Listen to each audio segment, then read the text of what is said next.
আসসালামু আলাইকুম everyone, welcome back to my channel. আজকে শেয়ার করছি পোয়া মাছ দিয়ে ফুলকপি ঘন ঝোলে একটু মাখা মাখা হবে। তো আশা করছি সহজ আর মজার রেসিপি ভালো লাগবে। রেসিপি ভালো লাগলে লাইক কমেন্ট শেয়ার করতে একদম ভুলবেন না। তো এর জন্য আমি এখানে নিয়েছি পোয়া মাছ। তো এখানে আমি 4টা মাছ নিয়েছি, মাছটাকে 2 পিস করে কেটে নিয়েছি। তো মাছটাকে কেটে ধুয়ে ভালোভাবে পরিষ্কার করে নিয়েছি। এখন লবণ আর হলুদ দিয়ে মাখিয়ে নিচ্ছি। তো খুব ভালোভাবে মাখিয়ে নিচ্ছি। তো লবণ হলুদ দিয়ে মাখিয়ে 10 মিনিটের মতো আমি রেখে দিব। তো অনেকে অনেকভাবে রান্না করে, তো আমার কাছে ফুলকপি দিয়ে রান্না করে খেতে কিন্তু বেশ ভালো লাগে। তো মাছটা মাখানো হয়ে গেছে। তো এখন আমি মাছটাকে 10 মিনিটের জন্য রেখে দিয়েছিলাম, এখন আমি ভেজে নিচ্ছি। তো অনেকে অনেকভাবে রান্না করে, তো কেউ কাঁচা মাছ রান্না করে খায়, আবার ভেজেও রান্না করে খায়। তবে কাঁচা মাছের চেয়ে ভেজে রান্না করে খেতে কিন্তু বেশি ভালো লাগে। তো মাছটাকে আমি ভালোভাবে ভেজে নিচ্ছি। তো মাছটা কিন্তু ভাজা হয়ে গেছে, তো আমি মাছটাকে রেখে দিচ্ছি। তো এদিকে আমি চুলায় প্যান বসিয়ে দিয়েছি আর দিচ্ছি তেল। এখানে আমি আধা কাপ পরিমাণে তেল দিয়েছি আর দিচ্ছি পেঁয়াজ কুচি 1 কাপ পরিমাণে। এই পেঁয়াজ কুচিটাকে আমি হালকা ভেজে নিচ্ছি, একদম লাল লাল করবো না, জাস্ট একটু নরম হয়ে আসলে দিয়ে দিচ্ছি পানি। তো সামান্য পরিমাণ পানি দিচ্ছি। তো পানি দিয়ে দিচ্ছি লবণ, দিচ্ছি আদা রসুন বাটা।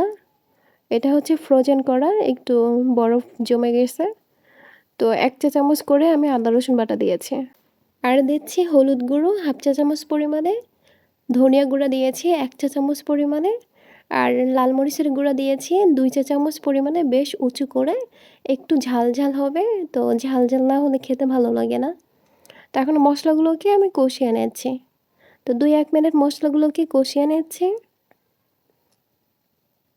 তো মশলাটা কষানো হয়ে গেছে। তো এখন আমি এর মধ্যে দিয়ে দিচ্ছি ফুলকপি। তো আমি অর্ধেকটা ফুলকপি নিয়েছি, একটার অর্ধেক। তো ফুলকপিগুলোকে বেশ ছোট করে নিয়েছি, খুব বড় করে নেই। তো এখন এই ফুলকপিগুলোকে 2-1 মিনিট কষিয়ে নিচ্ছি।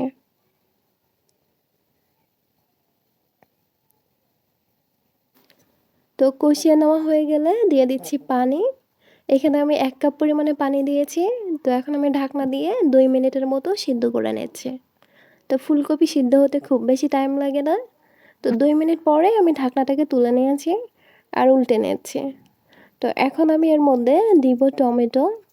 এখানে আমি 4টা টমেটো কেটে নিয়েছি 4 ফালি করে। তো টমেটোটাকে এখন আমি এই ফুলকপির সাথে কষিয়ে নিব 1 মিনিট। তো 1 মিনিটের মতো কষিয়ে নিচ্ছি।